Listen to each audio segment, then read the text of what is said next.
نبی کریم صلی اللہ علیہ وآلہ وسلم نے فرمایا، جو کوئی بندہ اللہ سے دعا کر کے مانگتا ہے، اللہ اسے یا تو اس کی مانگی ہوئی چیز دے دیتا ہے یا اس دعا کے نتیجے میں اس دعا کے مشل اس پر آئی ہوئی مصیبت دور کر دیتا ہے، جب تک اس نے کسی گناہ یا قطع رحمی یا رشتہ ناتا توڑنے کی دعا نہ کی ہو۔ نبی کریم صلی اللہ علیہ وآلہ وسلم نے فرمایا، اللہ تعالیٰ تمہاری 3 باتوں سے راضی ہوتا ہے اور 3 باتوں کو ناپسند کرتا ہے۔ جن باتوں سے راضی ہوتا ہے وہ یہ ہے کہ تم اس کی عبادت کرو اور اس کے ساتھ کسی چیز کو شریک نہ کرو، اور اللہ کی رسی کو مل کر تھامے رہو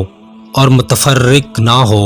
اور تم سے جن باتوں کو ناپسند کرتا ہے وہ فضول اور بیہودہ گفتگو اور سوال کی کثرت اور مال کو ضائع کرنا ہے۔ نبی کریم صلی اللہ علیہ وآلہ وسلم نے فرمایا، 3 شخص ایسے ہوں گے کہ ان کی آنکھیں جہنم کو نہ دیکھیں گی۔ ایک وہ آنکھ جس نے اللہ کے راستے میں پہرا دیا، دوسری وہ آنکھ جو خشیت الہی سے اشکبار ہو گئی، اور تیسری وہ آنکھ جو اللہ کی حرام کردہ چیزوں کو دیکھنے سے رک گئی۔